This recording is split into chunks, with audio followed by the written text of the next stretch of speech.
Radio Rahim with trainer Manny Robles. I think trainers should get titles too. And every like football team, everybody gets a Super Bowl ring. Right. You should be standing here with 4 belts around your waist. To get my own belts. I have to talk to you about bringing a guy like Manny Ruiz, who is an 11-1 underdog. Correct. That has nothing to do with how much belief you guys had you could do the job. Absolutely. But it has to weigh on even the most confident fighter's mind that everyone in that building thinks he's just there to go to sleep. When he got knocked down that first round, or not the first round, but the third round, came back and knocked his opponent down. When he got back to the corner, what did you feel like was the most important thing to instill in him? To stay calm and collective and stick to the game plan. And that's exactly what he did. Now, the fight's over. He's champion. You've got the rematch. Is that the same thing that you need to remind him of before December 7th? It's a little different now, obviously, him being a world champion. But the most important thing for him now is to stay grounded, stay focused, and we got to do it again. Prove to the world that we can do it again. We did it once. We do it again. Now, whenever a guy comes into that kind of money and that kind of fame, somewhat overnight, maybe in one night, he's going to change his life a bit. Mm-hmm. This guy is a lot flashier tonight or today than he was the last time I interviewed him. His family's a lot more comfortable. How do you keep that kind of challenger hunger in him when that bell rings for the second time against Joshua? As you said, he's a lot more. He's flashier now and got a new home, got a new car, but he still remains to be the same person. I think you all witnessed that throughout the last couple of days, and even tonight, he remains to be the same humble individual. He's grounded, and he's still hungry to defend those titles and to do it for his people, do it for his family, which is the most important thing to Andy. Now, when people get that kind of notoriety, everyone's going to be looking to see what's going on, every little thing they're going to criticize and analyze. How much time did you feel like was warranted for him to celebrate, to relax, to go out, to just enjoy the victory before it's time to get focused back on the task at hand? Correct. I mean, he's had time to celebrate, of course. It's not like he's been doing it every day. Except, as you said, everybody's been staying up with what he's been doing in the last couple of months. He's cost a lot more attention now, him being a world champion. But again, he came from back-to-back fights. We had a fight April 20th. We've been training, been in the gym since January.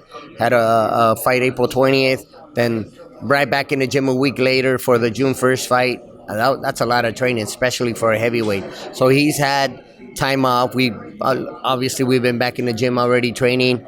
As soon as we get back into California, we're going to obviously pick it up quite a bit, pick it up a notch, and go into what I would consider our first phase of training. And we're going to get him ready. Now, he joked after the fight, and maybe there's some truth in that humor, though, that he was like, when I come for the rematch, I'm going to be chiseled like Joshua. Well, that might be a tall order, but if you're looking to slim down, like you said, you came off a fight, you were already in fighting shape. Is there some danger if he loses some of that girth, he loses some of that power? No, obviously not. I mean, this is boxing. This isn't a weightlifting competition, or this is boxing. I'm a old school type of coach where we got to stick to what works. Boxing at the end of the day, and it's just to get him ready. You're not gonna change his appearance. You're gonna change what he is. Andy is who he is. I don't think if we did that, I don't think if he ended up looking like Anthony Joshua, people would like him as much as they do now. But he will be in shape. He will be ready, obviously, and lighter, faster, quicker, stronger.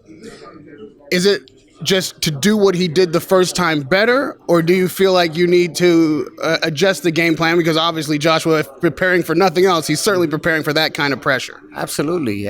We will come with a better game plan, and we have time on our hands. We come better sparring, as I said.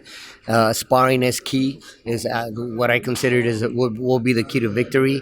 And we got to be one step ahead of the game. I know Joshua will come in with a different game plan, him and his team. So we got to sit down and try to figure out what type of changes would he make for this fight. You know what I mean? Try to be one step ahead of the game. There's a lot, a lot of comparison photos made of his physique before the fight and his physique now. Maybe it's just because he's not fully in training yet. But if he is slimming down, feeling like, hey, maybe I'm carrying too much muscle, does that change the fight of the game plan for you? It might. It might. He might be looking to go out there and box, stick and move, and maybe not to engage. So we got to be ready for that. And lastly, any fighter or a boxing aficionado will tell you that this fight game is mostly mental. Correct. The mental match between Joshua and Ruiz in the first fight seemed to not just be an intricate part of the fight, but the fact that, the fight got waved off on Joshua's feet. Do you feel like Andy can master him mentally in the rematch, where he may not need to best him as much physically, but now that he's won, he's knocked him down 4 times. Is that kind of advantage something that can play in your favor in the rematch? Absolutely. You said it yourself. Now that he knocked him down 4 times, we won. He went down. Andy, meaning Andy, went down for the first time in his career. He was able to get back up from that devastating big right hand uppercut that Joshua landed. And after that, he landed some devastating blows to Andy that he took him quite well. I mean, it didn't face him, and then after that, we all know what happened. So mentally, I think it's something that Anthony Joshua is going to have to be. I'm sure he's thinking about that. I'm sure he's going to have to deal with that. And obviously, on the plus side for us, we defeated Anthony Joshua. So that itself, we have that confidence. But now we have, our obligation to come in better prepared. Why? Because we're expecting to find a better Joshua the second time around. The first time around, it was a huge spotlight then because Joshua was fighting. It was New York, multiple titles on the line, but there was no real pressure on Andy other than what he put on himself to win. So he cruised through, all smiles. He's still that today, but as the fight gets closer, the pressure builds, the spotlight gets hotter. How do you make sure that your fighter remains focused on what's happening in the ring and doesn't get distracted by all the lights and guys like me outside the ring? I think the pressure's still on Anthony Joshua.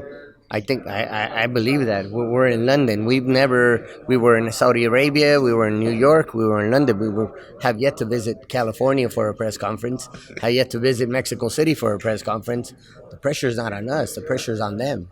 To be quite honest with you, this is their show, this is their event. That no one, people were surprised that we won the first time, and I'm sure that we still have the odds on. He still holds the odds, and I'm sure most people think that we won't win the second fight. That, at least from what I'm hearing, you know what I mean. So the pressure is not on us. We're gonna go out there to do exactly what we did the first time around, and obviously, as I said, we're gonna have more time on our hands.